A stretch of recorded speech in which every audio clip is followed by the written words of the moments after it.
Buenas noches, hermanitos. Bienvenidos nuevamente a este curso, el Evangelio según San Marcos, ahora en la sesión 15, nuestra última sesión del año 2022. Pero Dios mediante continuaremos en el siguiente año.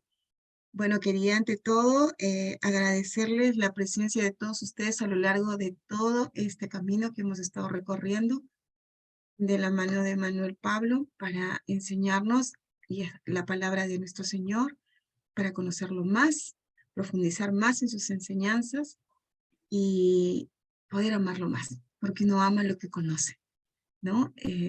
Es así, no sé, es vibrar con Él, sentirlo a Él y poder llevarlo a donde estemos. También muchas gracias también a nuestros hermanos que nos verán a través del video en YouTube, porque ellos no pueden estar acá por diferentes motivos. Muchas gracias también por su perseverancia, por estar ahí y por querer conocer también más y aprender de la palabra del Señor. Entonces, como les dije, les puse un texto, ojalá hayan todos y puedan tener una copita o un vasito para al final de la sesión hacer nuestro brindis de Navidad y fin de año, porque tenemos que agradecer al Señor siempre y mucho todas las bendiciones que nos da. Bueno, sin más preámbulos, vamos a empezar esta sesión con la oración al Espíritu Santo, que es Él el que nos guíe de la mano de Manuel Pablo y irradie en todos nosotros, porque también la participación de cada uno de ustedes hace también que nos alimentemos y aprendamos más.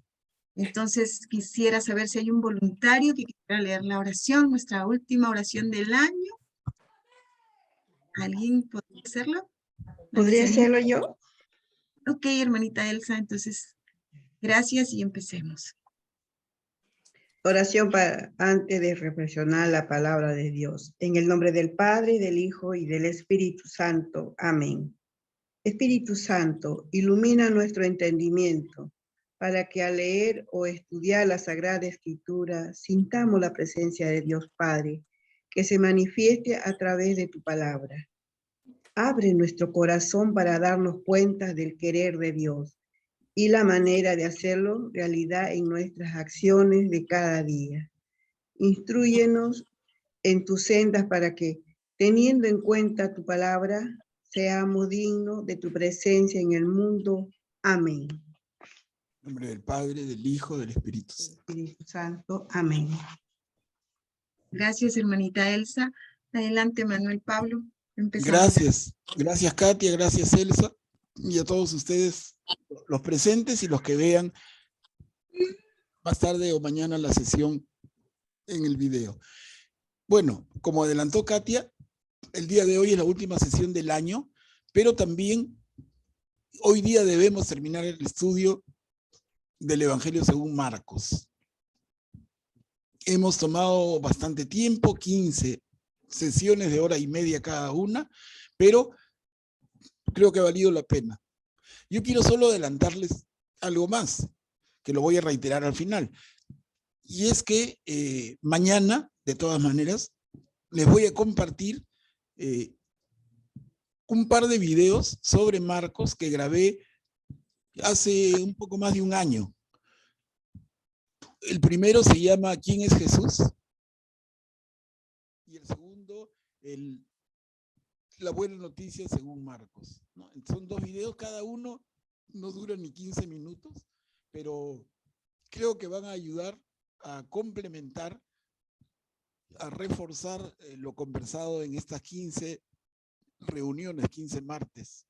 La idea es que ustedes terminen con la claridad más amplia y más clara. ¿Sí? Entonces, hermanos, quedamos así. Vamos a hacer la última sesión del Evangelio según Marcos. Terminando la sesión, yo les paso la grabación y mañana compartimos 2 videos cortos que van a reforzar este tema. Así, el primer martes de enero empezaremos un nuevo curso que se llamará Evangelio según Mateo. Por favor, sus micrófonos, hermanos. Y estoy controlando el micrófono. Manuel, se está bajando un poquito tu audio. Uy, ay, ay. El micro. Sí, es un problema, entonces no sé. A ver, Ya, me vas avisando y yo voy haciendo ver el esfuerzo acá. ok. Qué raro. Estamos en el pleno capítulo 14 y les recuerdo que el Evangelio según Marcos tiene 16 capítulos, entonces estamos bien cerquita del final. Ya Jesús está definitivamente en Galilea, el tercer gran acto del Evangelio, Jesús en Galilea. He repetido esto varias veces. Entonces, a ver, sin más preámbulo, entremos al tema. Antes de que cante el gallo, 2 veces. Antes de que el gallo cante 2 veces. Después del canto de los salmos, salieron hacia el monte de los olivos y Jesús les dijo, todos ustedes se van a escandalizar, porque dice la escritura, heriré al pastor y se dispersarán las ovejas. Pero después que yo resucite, iré antes que ustedes a Galilea. Pedro le dijo, aunque todos se escandalicen, yo no me escandalizaré. Jesús le respondió, te aseguro que hoy, esta misma, antes que cante el gallo por segunda vez, me habrás negado 3 veces. Pero él insistía, aunque tenga que morir contigo, jamás te negaré. Y todos decían lo mismo.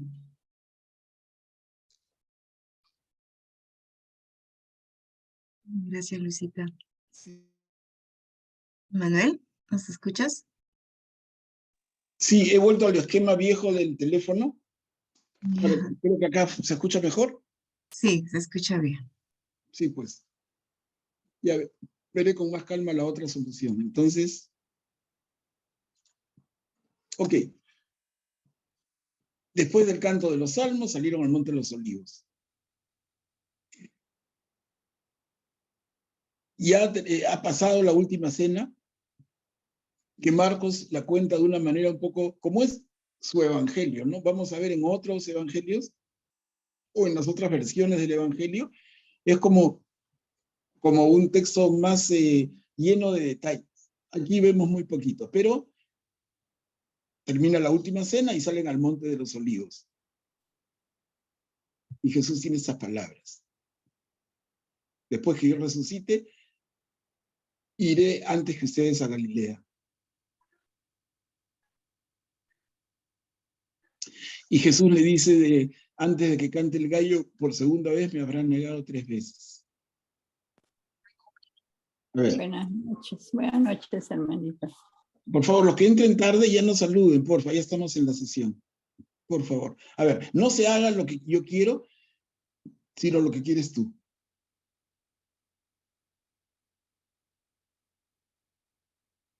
¿Alguien que desee leer? Yo. Ok, ¿quién dijo yo? Karin, a ver. Ok. No se haga lo que yo quiero, sino lo que quieres tú.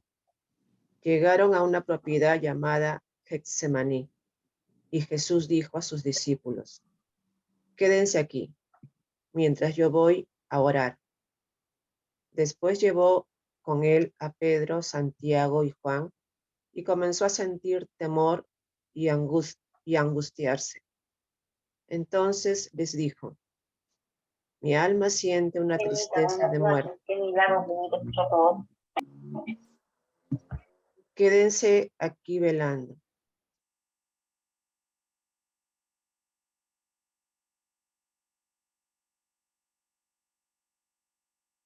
¿Karin? No, no se escucha. Creo que, Karin, ¿estás con el micro apagado? ¿Alguien me apagó? No, perdón, ya. ¿Podrías continuar, Karin? ¿Hasta dónde se me escuchó? Quédense aquí velando. Ok. Quédense aquí velando. Y adelantándose un poco, se postró en tierra y rogaba que, de ser posible, no tuviera que pasar por esa hora. Y decía, Abba, Padre, todo te es posible. Aleja de mí este cáliz, pero que no se haga mi voluntad, sino la tuya. Después volvió y encontró a sus discípulos dormidos, y Jesús dijo a Pedro: Simón, ¿duermes? ¿No has podido quedarte despierto ni siquiera una hora? Permanezcan despiertos y oren para no caer en la tentación, porque el espíritu está dispuesto, pero la carne es débil. Luego se alejó nuevamente y oró, repitiendo las mismas palabras. Al regresar, los encontró otra vez dormidos, porque sus ojos se cerraban de sueño. No sabían qué responderle. Volvió por tercera vez y les dijo: Ahora pueden dormir y descansar.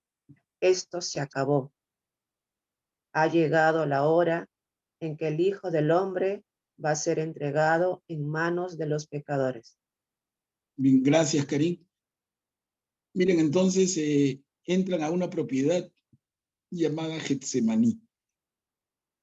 Yo les pido, no es tan fácil, ¿no? Pero les pido que hagan un pequeño esfuerzo luego, recordar detalles de cómo cuenta Marcos este hecho, de la pasión de Jesús, porque es muy interesante compararlo con cómo lo cuenta Mateo, Lucas y finalmente Juan. Entonces aquí estamos en que Marcos nos dice: llegan a una propiedad llamada Getsemaní. No comparemos todavía porque estamos viendo recién Marcos, pero sí, les digo, cuando estemos viendo los otros evangelios, y les voy a hacer referencia. ¿Se acuerdan cómo lo vio Marcos? Miren cómo lo ve Mateo. ¿Se acuerdan cómo lo vio Mateo y Marcos? ¿Cómo lo está viendo Lucas? Y luego cómo lo vieron los tres sinópticos, ahora cómo lo ve Juan. Y esas comparaciones dicen bastante. Entonces quédense aquí mientras voy a orar. Y llevó a sus tres más cercanos, ¿no? Pedro, Santiago y Juan. Los tres estuvieron con Jesús, por ejemplo, en la transfiguración. En momentos centrales eran los tres más cercanos. Y nos dice Marcos que Jesús comenzó a sentir temor y a angustiarse. Y entonces les dijo: mi alma siente una tristeza de muerte. Miren, aquí notamos una característica que se ha ido viendo a lo largo del Evangelio, pero que ahora queda mucho más expuesta, y es que el Jesús que nos presenta Marcos es un Jesús muy, muy, muy humano. Muy humano. Siente temor, se angustia y dice: mi alma siente una tristeza de muerte. Y adelantándose un poco, se postró en tierra, se arrodilló, se inclinó y rogó que, de ser posible, no tuviera que pasar por esta hora. Miren, Abba, papito, todo te es posible, aleja de mí este cáliz. Pero añade: que no sea mi voluntad sino la tuya. Algo que nosotros rezamos en el Padre Nuestro. Entonces les digo, provoca comentar y provoca comparar con otro evangelio, sobre todo con Juan, pero va a llegar, ¿no? Les digo nomás, tengámoslo presente, cómo está viendo Marcos este momento de Jesús. Y vamos a ver qué diferente es la mirada de Juan, el cuarto evangelio. Este es el primero. Un detalle que queda de este primer párrafo, dice: rogaba que, de ser posible, no tuviera que pasar por esa hora. La hora de Jesús. Yo les comentaba, no sé si recuerdan, en algunas reuniones anteriores, cómo hay hermanos cristianos, y les digo, bien formados, pero que a la pregunta: ¿y cuál es la hora de Jesús?, contestan cualquier otra cosa. Entonces, yo les digo, he tenido hasta un poquito de discusión sana, ¿no? Pero no, la hora de Jesús es el momento de su bautizo. La hora de Jesús Es cuando convierte el agua en vino en la boda en Caná. La boda de Jesús es la hora de Jesús es en la transfiguración. Y así, ¿no? Cada uno inventa su respuesta. Son inventos. Es una tendencia tan natural de cualquier ser humano. Pero miren, esta es la hora de Jesús, hermanos. Esta es la hora de Jesús. Jesús, en el momento en que va a enfrentar su pasión. Bueno, y luego, el segundo párrafo es bien claro, ¿no? Los discípulos dormidos, 1, 2 veces. A la tercera le dice, ya duerman. Descansen, esto ya se acabó. Y se refuerza la idea, ha llegado la hora en que el Hijo del Hombre va a ser entregado. Ha llegado la hora. Esta es la hora de Jesús. Clarito, ¿no? Una cosita más que quería comentarles y les doy la palabra. Y es que miren, este rato de Jesús en oración en el monte de Getsemaní y los discípulos que lo acompañan se quedan dormidos. La iglesia, nuestra iglesia, tiene absolutamente presente esto, este momento tan especial y tan duro de la vida de Jesús, en el cual los discípulos que lo acompañan no lo hacen conscientes, no lo hacen despiertos, no lo hacen en plena atención. No, se quedan dormidos. Y les decía, nuestra iglesia desde siempre ha sido consciente de esto. Y entonces tiene el propósito de reparar esto. Señor, estos 3 discípulos se quedaron dormidos, pero nosotros vamos a tratar de reparar esto. ¿Y quién me dice cómo la iglesia repara este momento?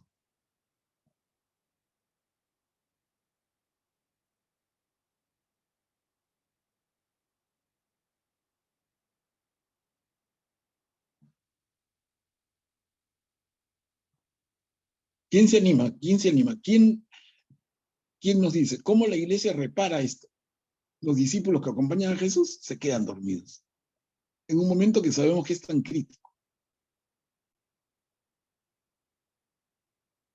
Manuel, Augusto está levantando la mano. Adelante. Como menciona aquí el mismo pasaje, nos dice que debemos estar vigilantes y orando. La oración es pues importantísima, ¿no? No solo para obtener las gracias necesarias para vencer nuestras debilidades, sino también para tratar y la oración junto con la perseverancia en la oración y la vigilancia en todo momento son necesarias también para vencer las tentaciones, ¿no? Ya, gracias, Augusto. ¿Alguien más? Esa es una respuesta que yo parecería bien correcta, pero les digo no. Y es un no, pero un no cariñoso, ¿no? Porque la respuesta es más precisa, mucho más precisa. La iglesia repara esto. Con la oración, claro, es genéricamente hablando. Pero hay una respuesta mucho más precisa y cuando ustedes la conozcan, van a decir, ah, caramba, bingo, ¿no? Una más para mi libro. A ver, otro intento. La oración sí, la perseverancia sí, pero hay un momento especial que la iglesia utiliza en reparación de este descuido de los discípulos que se quedan dormidos en el momento de los más difíciles de enfrentar para Jesús. En lo que se llama la hora santa. Excelente. ¿Quién fue, perdón? Yo, Malena. Malena, sí, excelente respuesta. Esa es la respuesta precisa. O sea, la iglesia todos los jueves tenemos en horarios que más o menos están, pero que digamos de 8 a 9, de 8 y media a 9 y media de la noche, en algún caso de 7 a 8 de la noche, en fin, no es tan rígido, pero todos los jueves, en horario vespertino, la iglesia tiene una hora especial, todas las semanas del año. Todas las semanas del año. Y es una hora en que lo que se debería hacer es, aunque no se hace siempre, ¿no? Lo que debería hacerse es una hora de silencio, una hora de adoración, una hora de exposición del Santísimo, en que estemos en silencio, en oración cada uno consigo mismo. ¿Por qué? Porque estamos simbolizando el acompañar a Jesús en Getsemaní. Ese es el significado, hermanos, de la hora santa. Y les digo, no es una vez al año, no es una vez cada mes, es una vez cada semana. A veces uno dice, y entre tantas cosas la iglesia pide una y otra, que el primer viernes, que el rosario, y entonces, y la hora santa, y a veces se habla pero sin conciencia, y por eso yo aprovecho para decirles, seamos conscientes, ¿no? Así como dijo bien Augusto, estemos atentos, despiertos, perseverantes, y en ese sentido también entender el sentido de los ritos. La hora santa es un rito de la iglesia, pero ¿qué hay detrás del rito? Es una reparación por los apóstoles que se quedaron dormidos. Y nosotros decimos, perdón, Señor, te acompañamos.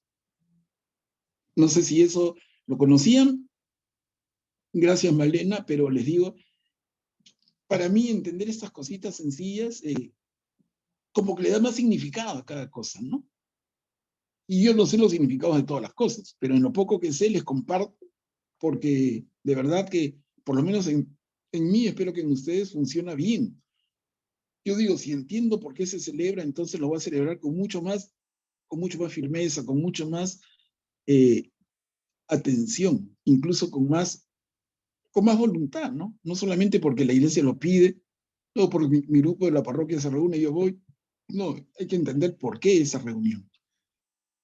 Excelente, ¿no? Entonces, miren, Jesús en Getsemaní, apóstoles dormidos, luego desde hace siglos y sí, la iglesia, en reparación por ese jato de los discípulos, nos tiene bien despiertos a nosotros. ¿Comentario? ¿Les queda clarito?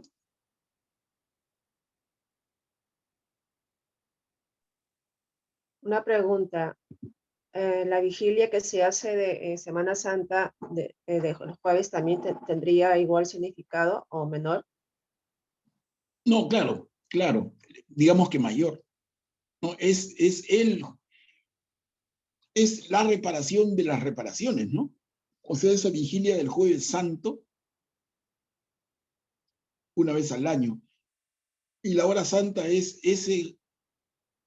esa reparación todas las semanas. Claro. Buen punto, Karim, sí. Ahora, yo les decía como comentario, y tampoco no soy yo quien para corregir, ¿no? Pero les digo simplemente comentario de toda buena fe y de lo que he estudiado, es que la hora santa debiera ser una hora de silencio. Sin embargo, yo he ido a diferentes parroquias, obviamente, en mi ya larga vida, ¿no? Y se celebra de diferentes maneras. Hay parroquias en que la hora santa es un rezo hablado por todos los fieles. Entonces es como rezar el rosario y todos en voz alta. Pero ahí se confunde, porque para mí, por lo menos, se confunde porque la hora santa es hora de reparación, en silencio, acompañando al Señor en su pasión. Pero si yo me pongo a hablar, me distraigo, facilísimo. Ahora, en otras parroquias he visto que cantan, y es muy lindo. San Agustín ya decía, el que canta ora dos veces, qué linda la canción. Pero yo digo, la hora santa en su sentido profundo es una hora de cantar. Y les digo, para mí, repito, insisto, pero solo para mí, y coincido con un montón de sacerdotes, pero otros dirán otra cosa, y no hay problema, ¿no? Pero para mí es un momento que deberíamos guardar un silencio sepulcral, así, que si se cae un alfiler se escuche, y que el templo estuviera lleno 1 hora que no es fácil estar en silencio. Y cada uno consigo mismo en oración para adentro. Y si puedes no rezar, sino solo meditar. Y si puedes no hacer nada más que pedirle, Señor, ayúdame a tener más fe. Señor, ayúdame a vivir como tú nos has pedido. En fin, ese momento de intimidad con Jesús. Pero repito, hay parroquias que, y ustedes tendrán experiencias, hora santa cantan, hora santa rezan en voz alta. Y, en fin, no tampoco vamos a hacer problema mayor. No por eso se va a cerrar el Congreso. ¿No? Pero son como cuidados que yo sugiero se tengan, en fin. Bueno, hermanos, ¿algún comentario de ustedes? Bienvenido.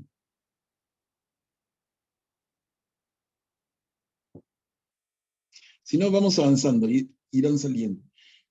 Al que le dé un beso, ese es Jesús. Esto, recordamos, son palabras de Judas, el que lo va a traicionar. ¿Quién puede leer?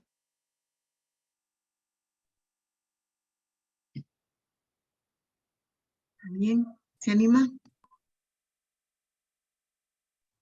Yo lo puedo hacer. Guillermo, adelante. Levántense, vamos. Ya se acerca el que me va a entregar. Jesús estaba hablando todavía cuando se presentó Judas, uno de los 12, acompañado de un grupo con espadas y palos, enviado por los sumos sacerdotes, los escribas y los ancianos. El traidor les había dado esta señal: es aquel a quien voy a besar. Deténganlo y llévenlo bien custodiado. Apenas llegó, se le acercó y le dijo: Maestro, y lo besó. Los otros se abalanzaron sobre él y lo arrestaron. Uno de los que estaban allí sacó la espada e hirió al servidor del sumo sacerdote, cortándole la oreja. Jesús les dijo: como si fuera un bandido, han salido a arrestarme con espadas y palos.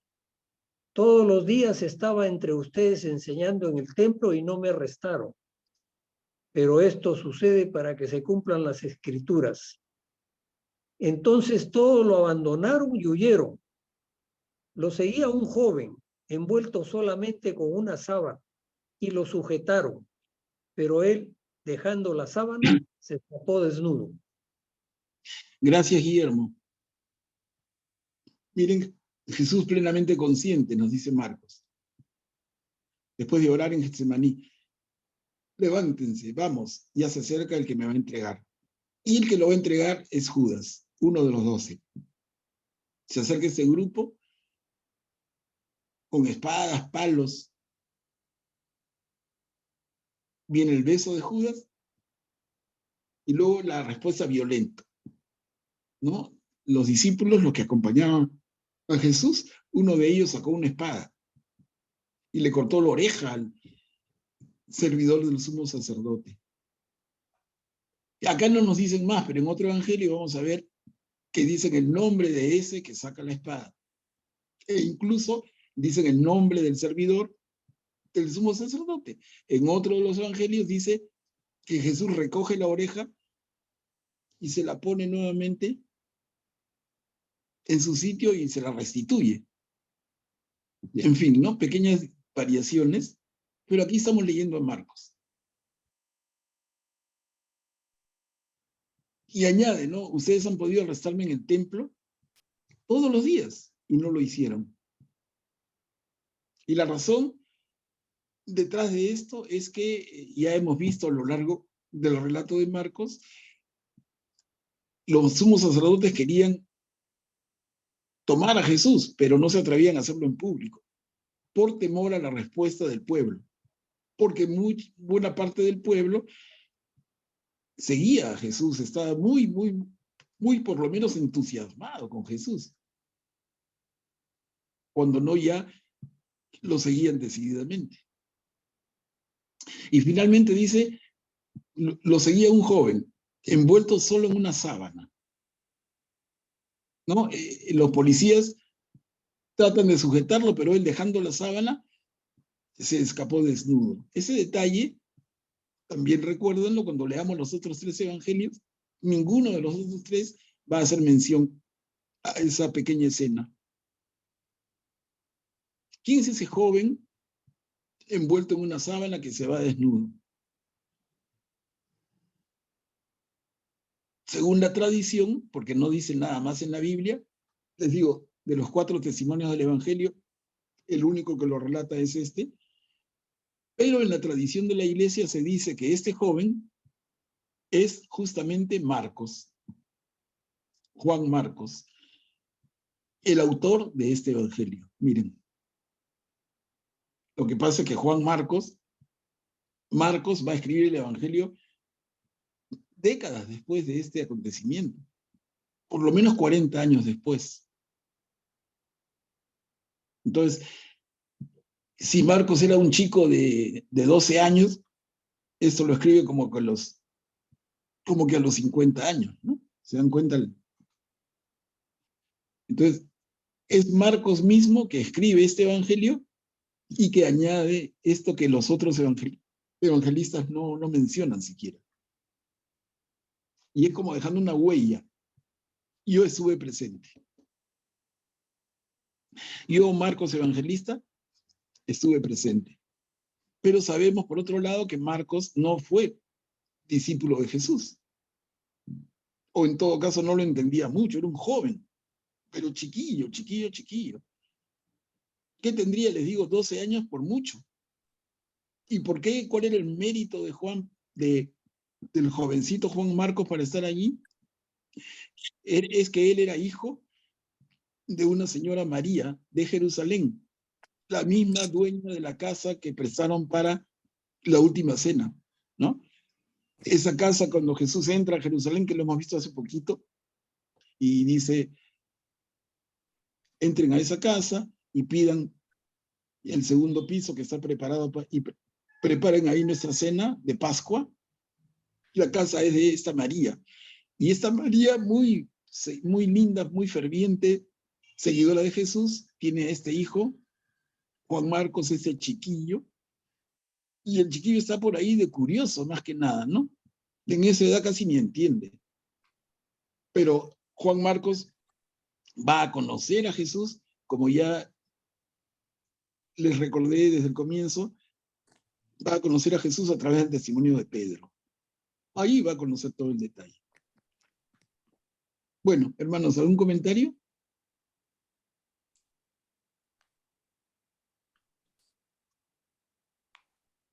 Acá viene el beso de Judas y la respuesta violenta, ¿no? Tú dices, oye, los discípulos de Jesús, ¿han entendido a Jesús? Jesús que es amor y puro amor. Y cuando se sienten acorralados, saca la espada. Detalle, ¿no? Sirve para la reflexión. ¿A qué Mesías están siguiendo? ¿Es a ese líder militar? ¿A ese líder político? ¿O a Dios mismo, ¿no? Interesante. No hay más detalles, hasta ahí lo dejamos, pero yo les pido que vaya quedando en sus cabezas, como vamos a ir estudiando en el 2023, ojalá que con todos, ¿no? Todos los que quieran, vamos a ir pudiendo comparar y entrar en lo que dice uno y otro evangelista. Pero hasta aquí lo que vemos. ¿Eres tú el Mesías, el Hijo de Dios bendito? Esta pregunta la hace el sumo sacerdote judío. A ver quién nos puede ayudar. Yo leo, Beatriz.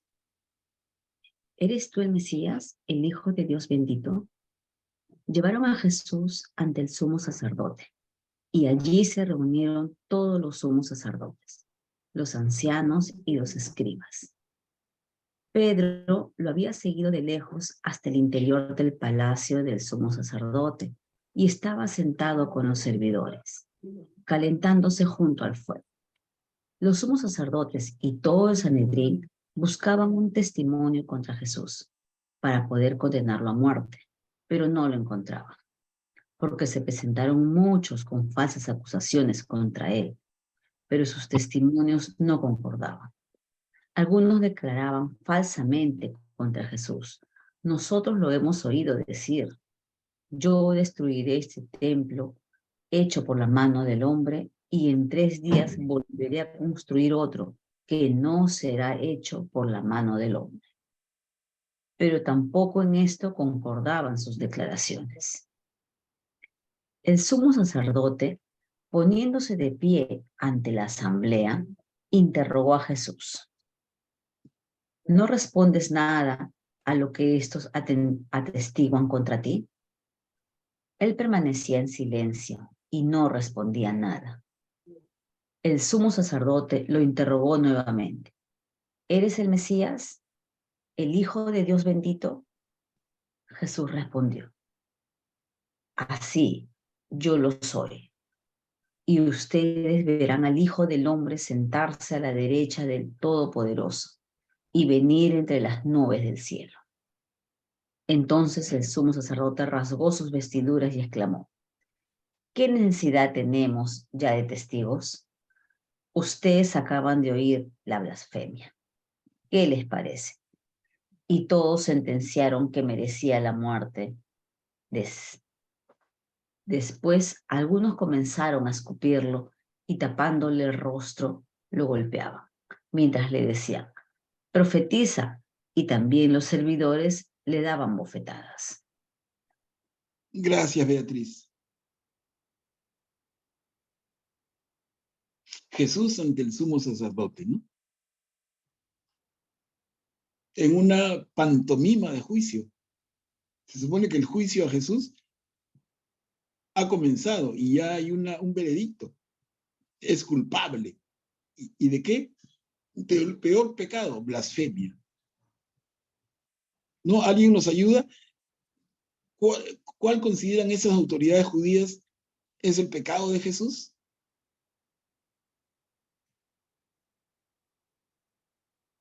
Llamarse hijo de Dios. Exacto. Exacto, hermana. Exacto. Y eso no es cualquier cosa. No es cualquier desliz, ¿no? Es gravísimo. Para ellos, Dios, y recordemos, el otro día lo recordamos también, el Shema Israel.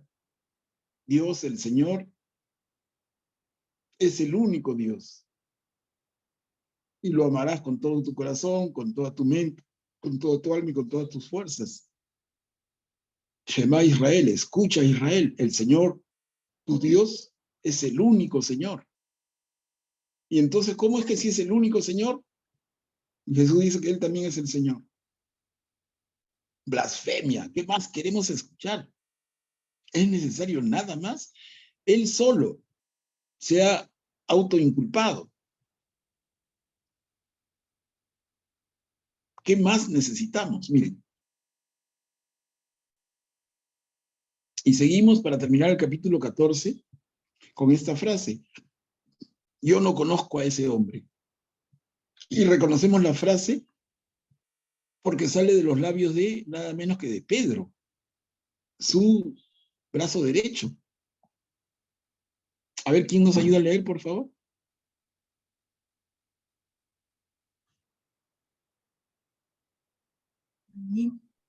¿Alguien desea leer? Anímense. ¿Y lo leo, ¿No? Manuel? Claro. ¿Cari? ¿Ok? ¿Puedo? Sí.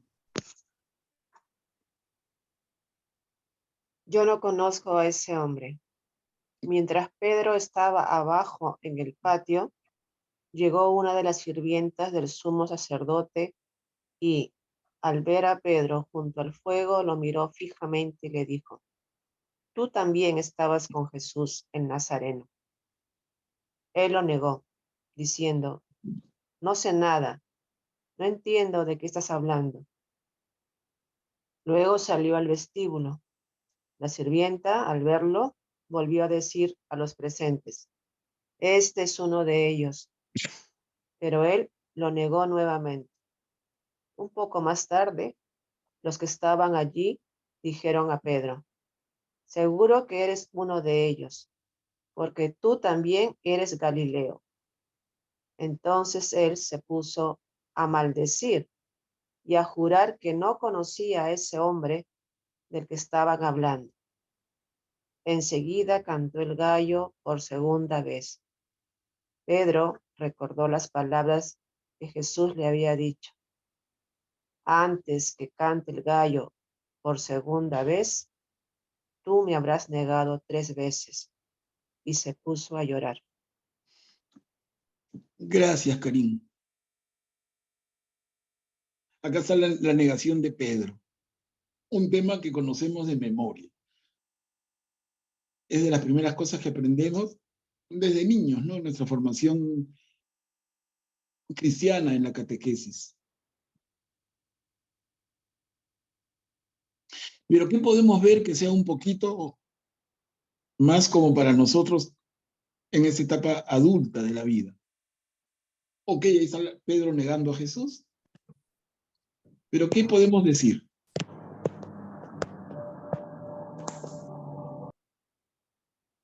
¿Alguien se anima?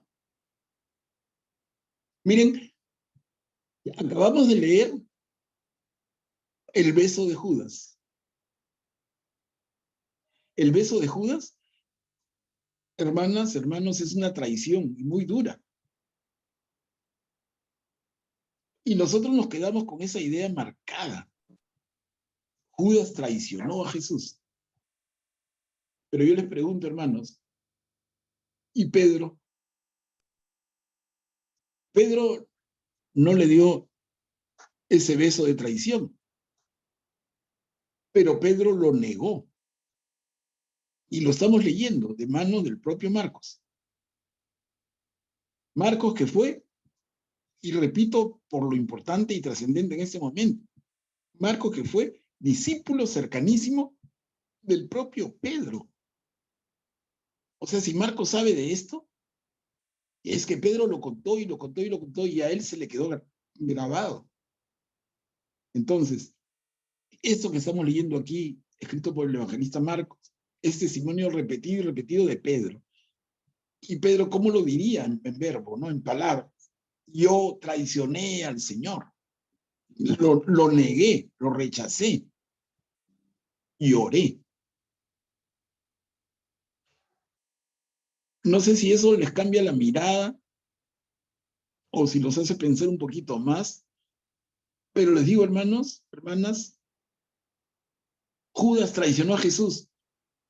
Sí, pero Pedro también traicionó a Jesús. No lo dejo ahí para pensar y en todo caso, no sé, despertarles algún comentario porque están muy calladitos. Manolo, Sí, adelante. sí, si nosotros quisiéramos ponerlo en una balanza, las acciones de Judas y las acciones de Pedro, pues pesarían igual, ¿no? El daño, a mi parecer, es muy profundo, tanto en uno como en el otro. Pero lo que tiene Pedro es, se da cuenta del pecado y se arrepiente, por eso las lágrimas, ¿no? Y se puso a llorar. Y me imagino que ese repetirlo cuántas veces de Pedro cuando le contaría, cuando lo contaría y lo recogió Marcos, pues tiene que haber sido como una espina para Pedro en el corazón, ¿no? Y a diferencia de Judas, Judas no se arrepintió. ¿Qué hubiera pasado si Judas se hubiera arrepentido? Pues estábamos en la misma situación que Pedro, ¿no? Pero Pedro se arrepintió y lloró con dolor. Y Judas, pues no se arrepintió. Ahora no sé más, pero el pecado es el mismo. El dolor es el mismo que puede haber sentido nuestro Señor, ¿no? Solo que en uno está el reconocimiento del pecado y el arrepentimiento del pecado. Nada más, Manolito. Gracias, Cita. Excelente, excelente comentario. Excelente, pone el punto sobre las IES. ¿No? El tema es, ambos traicionan a Jesús, pero Pedro se arrepiente. Pequeña, gran diferencia que vamos a volver a ella en el capítulo 16. Pero estamos atentos ya. Malena, adelante.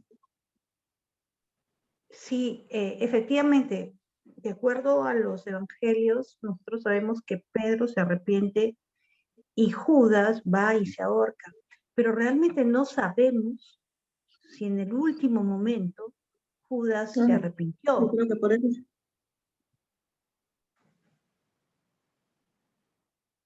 Sí, sí, Malena, sigue.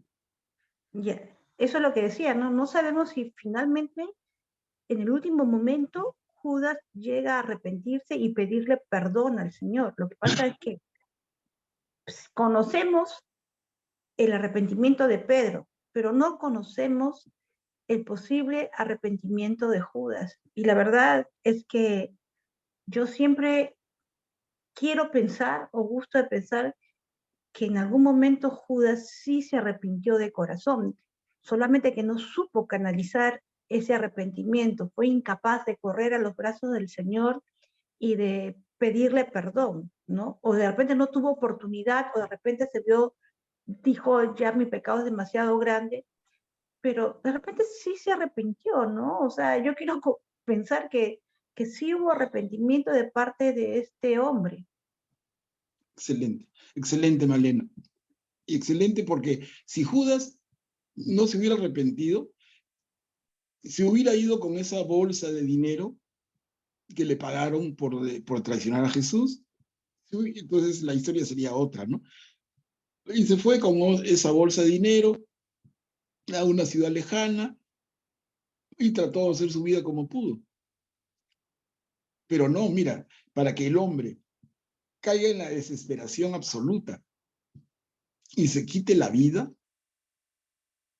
es que tiene un arrepentimiento, yo de acuerdo contigo, Malena, pero un arrepentimiento mal canalizado, ¿no? No pudo manejar esas emociones tan tremendas que lo desgarraron por dentro. Así es. Y se tiró de cabeza y se destrozó el cráneo. Se suicidó. Pero ese suicidio, producto de una conciencia que lo carcomía absolutamente. ¿Cómo pude haber hecho esto, no? Entonces, es un excelente punto. Y les digo, vamos a regresar a ello en el capítulo 16 en un ratito, porque ahí va a haber un elemento adicional que nos permita cerrar esto.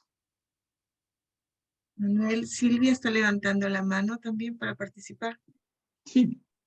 Sí, Manuel, yo quería, bueno, totalmente de acuerdo con lo que tú dices y quería también agregar, Judas, yo pienso que sintió vergüenza de regresar al maestro, de repente sintió ese deseo de regresar a él y pedirle perdón, pero la vergüenza fue más grande, porque si él no se hubiera arrepentido, él no hubiera ido donde los sacerdotes a devolverles y tirarles el dinero, ¿no? Que no se lo recibieron porque ya era un dinero manchado con sangre.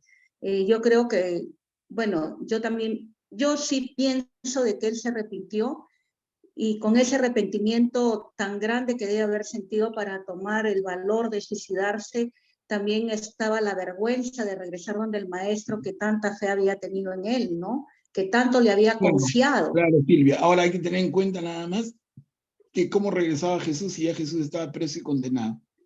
¿A quién regresa? Claro, por eso, pues no podía, ya no podía. Regresar. Y él estaba solo. Y se quedó solo, y se fue Pedro, solo y... Como Pedro, exactamente, como Pedro traiciona a Jesús, negándolo, y luego lloró. ¿Pero qué más hacía? ¿Cómo se acerca a Jesús y decirle, Señor, perdóname? Jesús ya está atrapado, está en un juicio, claro, y al día siguiente va a morir en la cruz. Entonces, ni Judas ni Pedro tienen la oportunidad de acercarse a Jesús. Pero Judas toma la fatal decisión de quitarse la Así vida. es, Fatal, así es, fatal. Y debe así hacernos es. pensar un montón. Sí, Porque, en fin, vamos a sí, regresar, como les digo, en el capítulo 16, sí, en un ratito, gracias. hoy día mismo. Sí, habían dos manitos más, creo. Sí, Karin estaba levantando la mano también. Karin, adelante. Sí, yo puedo pensar que tanto Judas como Pedro lloraron, se arrepintieron. De repente ninguno tenía la opción a corto plazo de reparar sus pecados, pero creo que Judas no conocía tanto a Jesús como Pedro, por tanto no confiaba en su misericordia. Y creo que ahí es donde él ya no tenía dónde regresar, porque no conocía lo suficiente a Jesús como para quedarse en su corazón siquiera, ¿no? Entonces, en cambio, Pedro, al ser uno de los pinky, de los tres preferidos, digamos, los que estaban más con Jesús, pues lo conocía a fondo, se podría decir, ¿no? Lo conocía más, lo había gozado más. En tal caso, en el fondo de su corazón, él sabía de la misericordia de Jesús, ¿no? Y por tanto, sí le dolió y tuvo tiempo, ocasión de reparar su pecado, ¿no? Y porque confió en la misericordia de Pero vamos Jesús, a ver lo que ese no tiempo, pudo. si no adelantemos, porque si no estamos en el aire. ¿En qué momento es que Pedro repara su pecado? Les digo, porque es bien interesante. No hay forma. Jesús ya está en, en la recta final, camino a la muerte. Entonces, Pedro tampoco tiene oportunidad de decirle, Señor, perdón. La va a tener después, pero vamos a verlo en un ratito. Manuel Pilar está levantando la mano, también quiere participar. Pilar, activa tu micro, por favor. Pilar, ¿me escuchas? Pilar. No, si no avancemos, porque no nos va a alcanzar el tiempo. A ver. Okay. Vamos a No, regresar a continúen eso en el nomás. capítulo No tengo 26. ninguna pregunta. Continúen nomás. Ya, a ver, gracias. Entramos al capítulo 15. ¿Eres tú el rey de los judíos? Y esa pregunta, ¿quién la hace? Poncio Pilato, ¿no? El procurador romano. O sea, esta pantomima de juicio, que tiene como dos momentos. Jesús es llevado al sumo sacerdote y luego Jesús es llevado a la autoridad política, que es el representante de Roma. A ver quién nos ayuda. ¿Puedo yo? Malena, adelante. Gracias. En cuanto amaneció, los sumos sacerdotes se reunieron en consejo con los ancianos, los escribas y todo el Sanedrín. Y después de atar a Jesús, lo llevaron y lo entregaron a Pilato. Este lo interrogó. ¿Tú eres el rey de los judíos? Jesús le respondió, tú lo dices. Los sumos sacerdotes multiplicaban las acusaciones contra él. Pilato lo interrogó nuevamente. ¿No respondes nada? Mira de todo lo que te acusan. Pero Jesús ya no respondió a nada más. Y esto dejó muy admirado a Pilato. Gracias, Malena.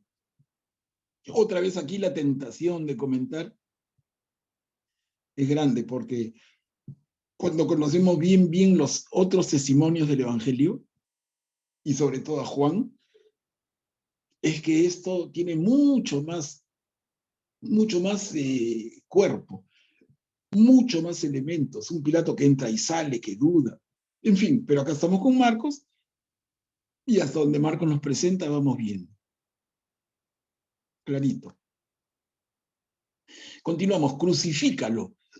Es un clamor, pero no digamos que del pueblo.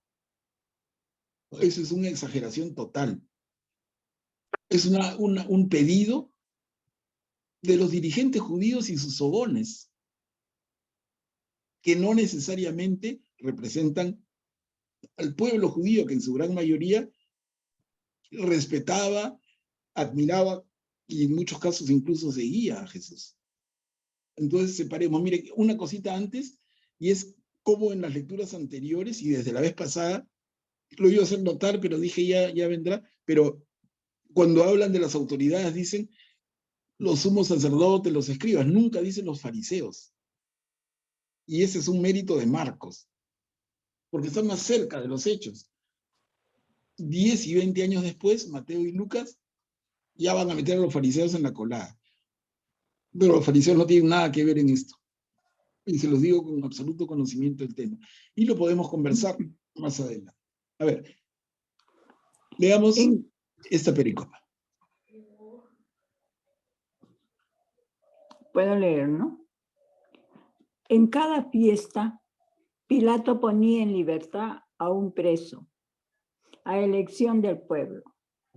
Había en la cárcel uno llamado Barrabás, arrestado con otros revoltosos que habían cometido un homicidio durante la sedición.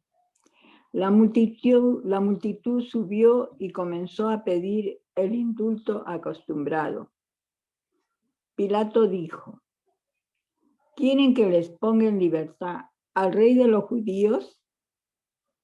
Él sabía en efecto que los sumos sacerdotes lo habían entregado por envidia. Pero los sumos sacerdotes incitaron a la multitud a pedir la libertad de Barrabás. Pilato continuó diciendo: ¿qué debo hacer entonces con el que ustedes llaman rey de los judíos? Ellos gritaron de nuevo: crucifícalo. Pilato le dijo: ¿qué mal ha hecho? Pero ellos gritaban cada vez más fuerte: crucifícalo, Pilato. Para contentar a la multitud, le puso en libertad a Barrabás. Y a Jesús, después de haberlo hecho azotar, lo entregó para que fuera crucificado. Gracias, Elsa. Clarísimo este relato que además conocemos mucho, ¿no? A ver, continuamos. Salve, rey de los judíos. ¿Puedo leer? Silvia. Los soldados lo llevaron dentro del palacio, al pretorio, y convocaron a toda la guardia. Lo vistieron con un manto de púrpura, hicieron una corona de espinas y se la colocaron. Y comenzaron a saludarlo. Salud, rey de los judíos. Y le golpeaban la cabeza con una caña, lo escupían y, doblando la rodilla, le rendían homenaje. Después de haberse burlado de él, le quitaron el manto de púrpura y le pusieron de nuevo sus vestiduras. Luego lo hicieron salir para crucificarlo. Gracias, Silvia. Lo crucificaron y se repartieron su ropa. Yo leo. Adelante. Como pasaba por ahí Simón de Cirene, padre de Alejandro y de Rufo, que regresaba del campo, lo obligaron a llevar la cruz de Jesús. Y condujeron a Jesús a un lugar llamado Gólgota, que significa lugar del cráneo. Le ofrecieron vino mezclado con mirra, pero él no lo tomó. Después lo crucificaron. Los soldados se repartieron sus vestiduras, sorteándolas para ver qué le tocaba a cada uno. Ya mediaba la mañana cuando lo crucificaron. La inscripción que indicaba la causa de su condena decía: el rey de los judíos. Con él crucificaron a 2 ladrones, uno a su derecha y el otro a su izquierda. Y se cumplió la escritura que dice: fue contado entre los malhechores.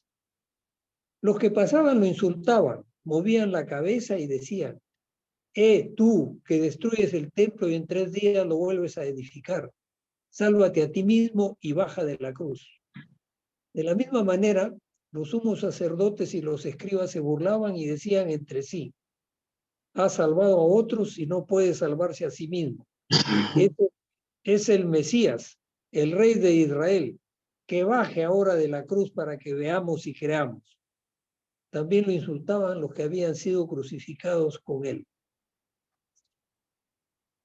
Gracias, Guillermo. Sí, ahí termina esta parte. Gracias. Jesús crucificado. se reparten su ropa. Acá no hace más detalle. No, en la tercera línea dice, los soldados se repartieron sus vestiduras sorteándolas. O sea, no la rompen, pero no adelantemos porque eso lo vamos a poder comentar con mucho más profundidad en otro de los evangelios. ¿Por qué la ropa sale entera, no? Y la inscripción en la cabecera de la cruz, Rey de los Judíos.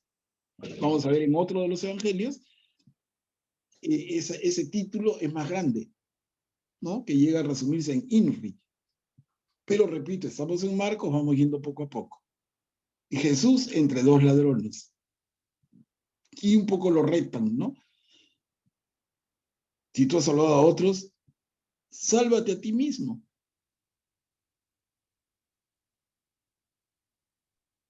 Sí, vi la mano, creo, de Augusto. Sí, Augusto está levantando. Augusto, activa tu micro, por favor. Sí, me hace recordar este pasaje a cómo el pueblo puede ser tan fácilmente manipulado, ¿no? Porque me hace recordar a Pablo, décadas más adelante, cómo cuando 4 judíos se infiltran en la población y hacen que esa población que también en un momento lo aclamaba o estaba interesado en su mensaje, luego lo apedree, ¿no? Y aquí también, bueno, el Sanedrín con todo el poder que ejercían y por medio de mentiras y probablemente falsos relatos o malinterpretaciones de sus palabras, asusan al pueblo para que pues lo desprecien y esos mismos que lo alababan en un momento terminan dándole la espalda, ¿no? No, pero, Augusto, perdóname, pero justo hace unos minutitos, no muchos, les comentaba que tengan cuidado, que no es el pueblo. El pueblo quiere a Jesús en buen porcentaje, y si es que no, algunos ya lo siguen, pero muchos le tienen una gran consideración. Estos no son el pueblo, Pero estos son autoridades. Es como probablemente decir parte del pueblo, ¿no? No. Es como decir ahorita, 200 peruanos bloquean una carretera. Y decimos, los peruanos bloquean la carretera. ¿No? 40 congresistas se ponen al medio con cartelones y decimos, los peruanos rechazan la nueva... Claro. Entonces, no podemos confundir eso. Yo les recomiendo, pero al final, les digo, escúchame una cosita, somos todos adultos y finalmente cada uno tiene su idea. Y si la tienen y la respeto. Pero les digo, por lo menos de mi parte, lo que me toca es tratar de hacerles ver. Tenemos ideas como prefijadas y hay que ser bien abiertos cuando estudiamos. Si repetimos lo que sabemos, simplemente no aprendemos. Y acá les digo, cuando confundimos a los fariseos dentro del grupo de dirigentes, y ya les estoy viendo cómo Marcos no los confunde y él está más cerca de los acontecimientos. 2, cómo no es el pueblo, sino son los dirigentes.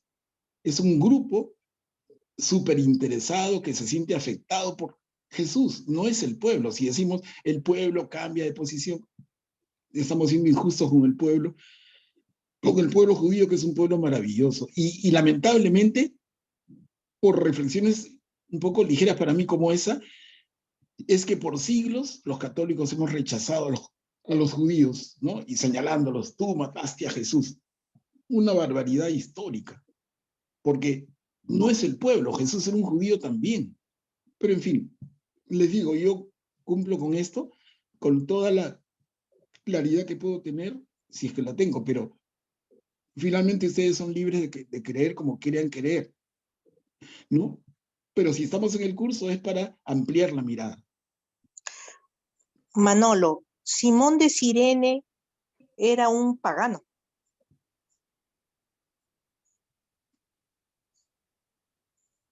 Pero no tenemos, por lo menos acá no hay ningún elemento que nos diga tenemos. Que sí o no. Puede decir, ¿es un judío convertido a judío o es un judío de nacimiento? No sabemos, ¿no? Ahora, por el nombre de sus hijos, Alejandro y Rufo, son nombres helenistas, son nombres medio griegos, medio romanos. Entonces podríamos pensar que es un pagano, pero de hecho convertido a judío, ¿no? Seguramente es un pagano, pero circuncidado, aceptado por los judíos en sus asambleas. No olvidemos que hay 2 tipos de judíos. el judío de nacimiento y el judío por decisión propia, que tiene que pasar por aprender toda la fe, vivir todos los preceptos y circuncidarse dentro de ellos, ¿no? Entonces, seguramente que este Simón era uno de ellos, ¿no? Pero en fin, hermanos, vamos viendo, ¿no? Entonces, cómo se va construyendo la historia y cómo luego vamos a tener más elementos, como ya decía también Augusto, cuando veamos los otros evangelios y cuando veamos a Pablo, vamos a tener más elementos para regresar sobre todo esto. Realmente este hombre era hijo de Dios. Esta frase es fundamental y sale de boca de ¿quién? Sale de boca de un romano, ¿no? Entonces, a ver, leamos, por favor, ¿quién nos ayuda?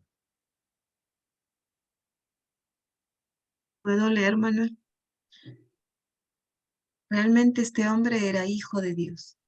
Al mediodía se oscureció toda la tierra hasta las 3 de la tarde, y a esa hora Jesús exclamó en alta voz: Eloí, Eloí, lama sabactani. Significa: Dios mío, ¿por qué me has abandonado? Algunos de los que se encontraban allí al oírlo dijeron: está llamando Elías.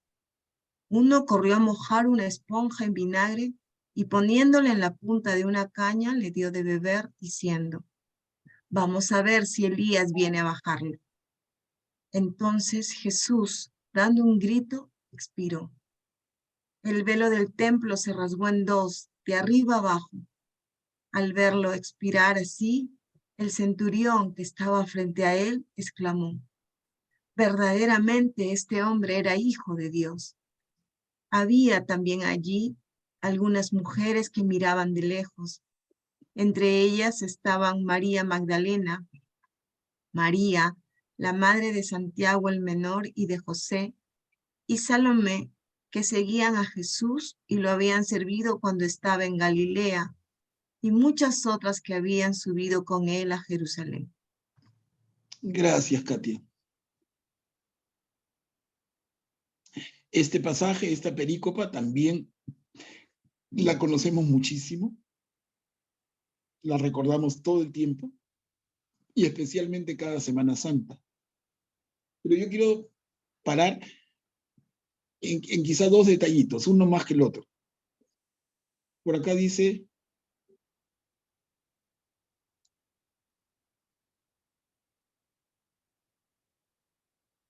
uno corrió a mojar una esponja en vinagre y poniéndola en la punta de una caña, le dio de beber. ¿Cómo leemos eso? Se puede leer de la manera que más escucho, pero que no es correcta, es decir que es malvado, ¿no? Encima de lo que está sufriendo, le da de beber vinagre. Eso es lo que fácil, lo que más rápido sale de nosotros. Pero les digo, no es correcto, ¿no? Los estudiosos ven en este detalle un acto de caridad, entre comillas, porque el vinagre es mucho más efectivo para quitar la tremenda sed de un hombre que está sufriendo como Jesús en la cruz.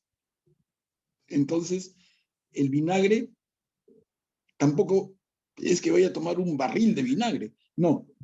Mojar sus labios en vinagre es quitarle esa sensación de asfixia y de sed tan horrible. En fin, ¿no? Ese es un detalle. Y el otro que quería comentarles, si les doy la palabra, es este que dice: el velo del templo se rasgó en dos, de arriba abajo.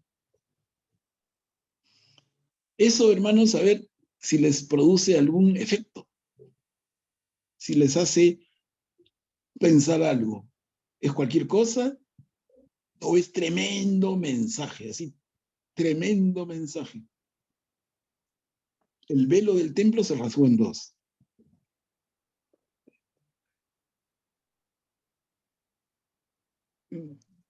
Manuel, El velo del templo es una sola pieza, ¿estamos de acuerdo? desde el tiempo de Moisés, cuando Moisés recibe del Señor las instrucciones para construir la tienda del encuentro, se diseñó también el velo. Y el velo es una tremenda cortina de una sola pieza, no está cosida. ¿Y qué mérito tiene que sea una sola gran pieza? Es que no deja ver a través. No son dos piezas que si hay un poquito de viento se mueven y tú ves a través. No, en este caso, siendo una sola pieza, no se ve de un lado para el otro. Y que haya a un lado y al otro lado del velo, ¿quién nos ayuda? ¿Qué separa ese velo? Al pueblo de Dios. En un lado estaba el pueblo, y en el otro lado estaba Dios. Y el único que podía incursionar en ambos lados era el sacerdote, como en el caso de Zacarías. Una vez al año, así es.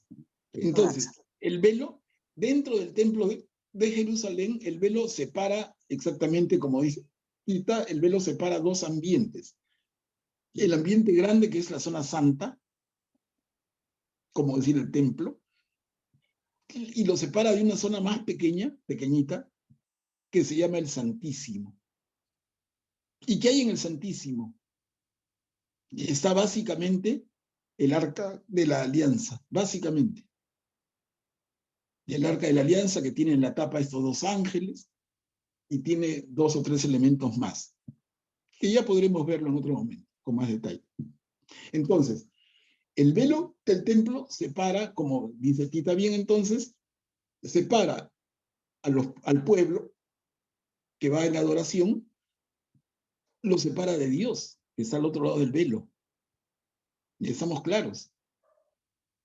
Y como bien dice Tito también, una vez al año, solamente el sumo sacerdote entraba al lado del Santo Santísimo, del Santo Santorum, perdón, el Santísimo Santo Santorum, ¿no?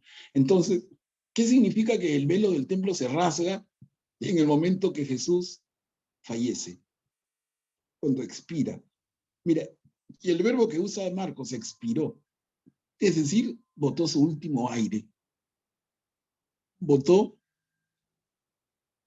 Dejó su espíritu. ¿Qué significa que el velo del templo se rasgue en dos? De arriba a abajo. Anímense, hermanos.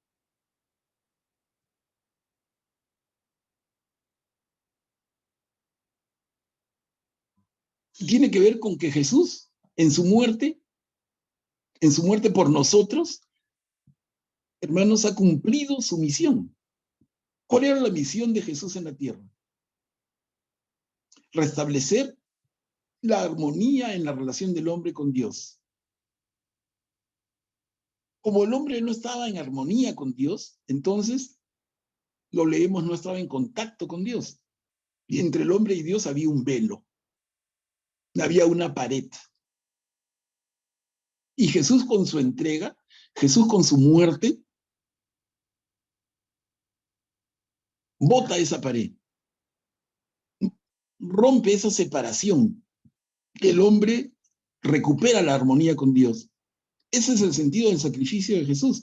Y mire de qué manera tan sencilla, en mitad de una línea, el evangelista Marcos lo pone tan claro: el velo del templo se rasgó. Es decir, eso que separaba al hombre con Dios ya no existe, porque el velo se ha abierto y nada separa al hombre con Dios. Miren qué emoción profunda, espiritual, que creo que estamos sintiendo todos. Qué manera de hablar y cómo se nos pasa. Diríamos que acaba de terminar el mundial, se nos pasa por la guacha, no nos damos cuenta. Pero miren, qué fuerte, qué enorme, cuánto hay en esas palabras tan sencillas y aparentemente inocuas, ¿no? Y alguno diría, mira, sí me acuerdo, nunca le había prestado atención. Y miren todo el significado que tiene. Si el velo del templo se rasga en dos, de arriba abajo, es que lo que separa al hombre de Dios ya no existe. ¿Y cómo se ha logrado eso? Con la entrega de Jesús.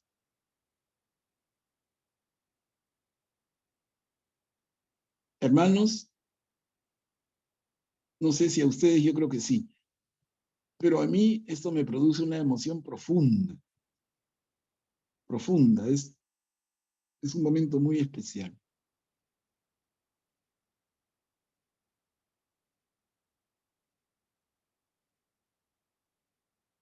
Manolo. Entonces, por eso el centurión cuando está de frente al Señor y dice verdaderamente este hombre era hijo de Dios, es porque recibe al Espíritu Santo cuando expira el Señor y le da le quita esas vendas del ojo y de los ojos y del corazón, para que Excelente. puedas haber exclamado, porque era un pagano, era un centurión, era un romano. Entonces tiene que haber sucedido algo fortísimo para que él haya dicho verdaderamente este hombre era hijo de Dios. Claro, y excelente. ¿Por qué? Porque el centurión, siendo un pagano, pero seguramente que conocía de Jesús y lo habría escuchado, pero siendo un pagano, ese centurión es el primero en el relato de Marcos, es el primero en reconocer el verdadero sentido de este personaje, Jesús. Porque hemos tenido en el primer capítulo, recuerden en el primer capítulo a Juan el Bautista, que dice, detrás de mí viene uno de que no soy digno ni de desatar en la correa de las sandalias. Ajá. En el capítulo 8 leímos que a una pregunta de Jesús, Pedro le contesta, tú eres el Mesías. Pero miren, en el capítulo 15, al final, el pagano, el centurión romano, es el que finalmente nos da la gran respuesta a la pregunta ¿quién es Jesús? La pregunta no la da el último profeta, Juan el Bautista. La respuesta no la da Pedro, el apóstol. La respuesta la da un pagano. Un pagano. Interesantísimo, hermanos. Ahora, vamos, para terminar, faltan pocos minutos, pero lo puso en un sepulcro cavado en la roca.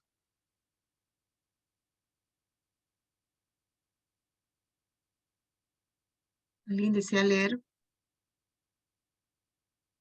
Kate, yo les pido, no sé si me permiten, porque la intención es terminar con el Evangelio según Marcos hoy.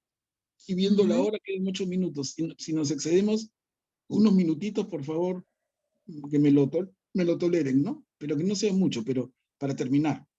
Porque si no, quedaría un cachito muy chiquito para enero, ya empezamos Mateo. Era día de preparación, es decir, vísperas de sábado. Por eso, al atardecer, José de Arimatea, miembro notable del Sanedrín, que también esperaba el reino de Dios, tuvo la audacia de presentarse ante Pilato para pedirle el cuerpo de Jesús. Pilato se asombró de que ya hubiera muerto. Hizo llamar al centurión y le preguntó si hacía mucho que había muerto. Informado por el centurión, entregó el cadáver a José. Este compró una sábana, bajó el cuerpo de Jesús, lo envolvió en ella y lo depositó en un sepulcro cavado en la roca. Después hizo rodar una piedra a la entrada del sepulcro. María Magdalena y María, la madre de José, miraban dónde lo habían puesto. Gracias, Tita. Y a ver, miren. Resucitó y ya no está aquí.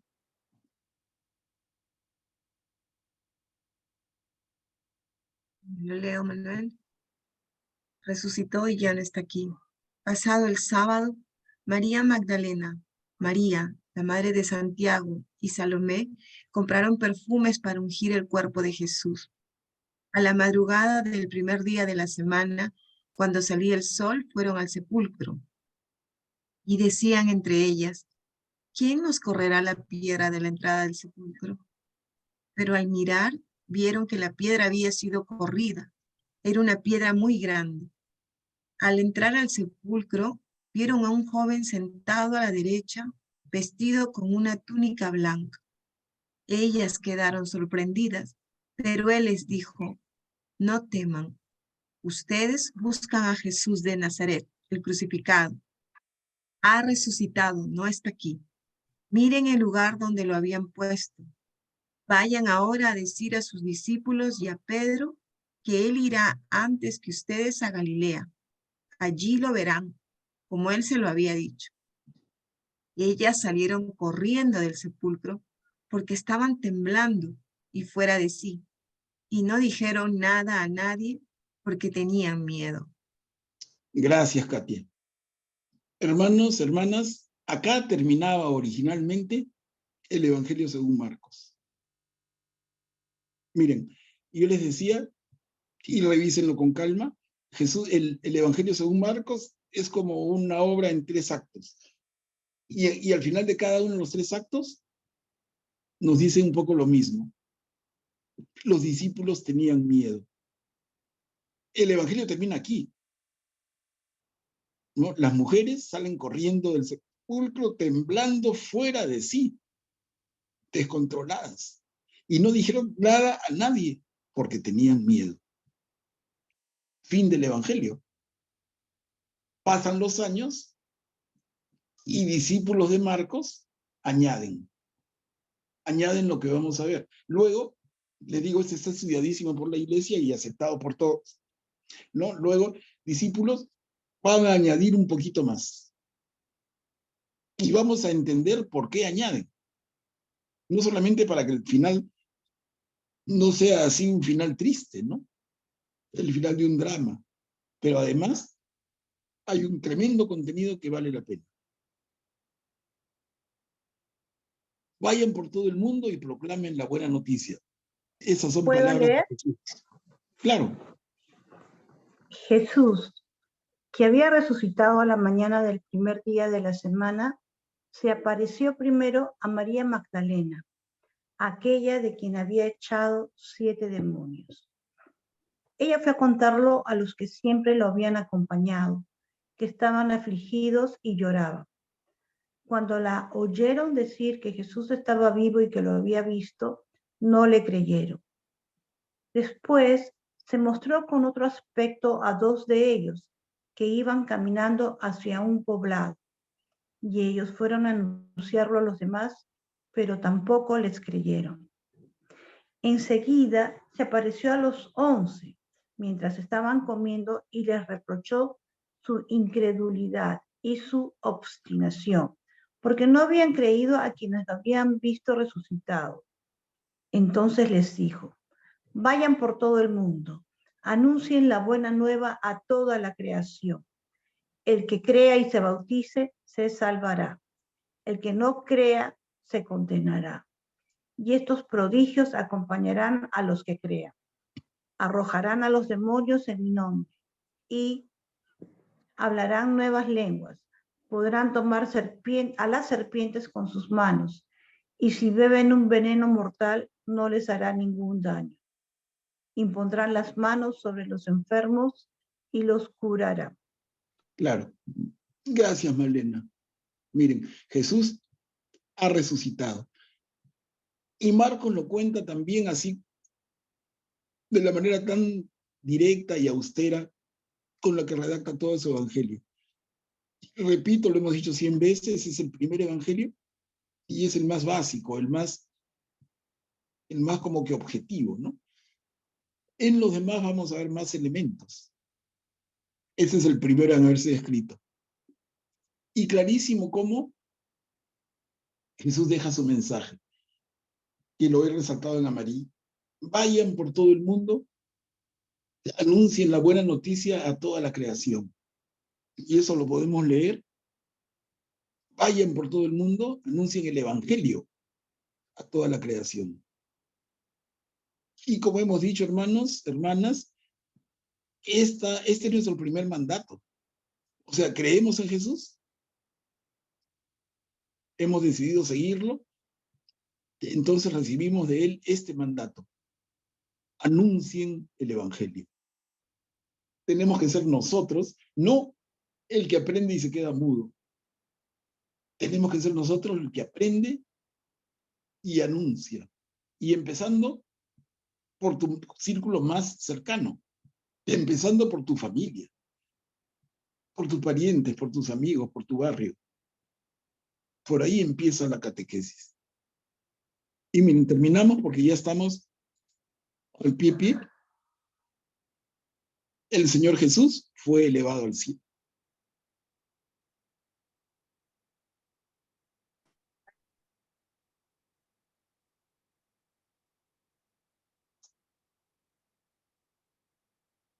¿Puedo leer? ¿Puedo leer?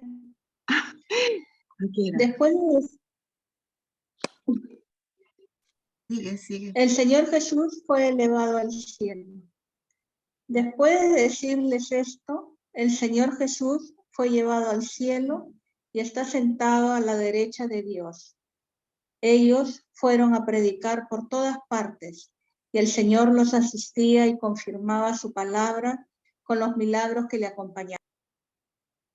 Gracias, Silvia. Un final así también lacónico, breve, puntual, pero lleno de contenido. Y acá termina el Evangelio según Marcos. Hermanos, este es el Evangelio según Marcos. Lo hemos podido leer todo completo. Algunas partes ha sido un poquito menos difícil, otras un poquito más, pero lo hemos leído todo completo. Yo les pido que lo vuelvan a leer, pero ya con esta mayor luz, con esta mayor orientación. Ojalá hayan tomado algunos apuntes por ahí. Léanlo completo. Miren los pies de página de sus Biblias y métanse en el tema. Este es el primero de 4 evangelios, o el primer testimonio del Evangelio de Jesús, de la buena noticia de Jesús. Vale la pena que la conozcamos bien, porque medida en que más comprendamos a Marcos, más fácil va a ser empezar en enero con Mateo. Mateo es un poquito más largo y tiene elementos que ya anotaremos. En fin, pero quedémonos con Marcos y tratemos de darle la mayor claridad.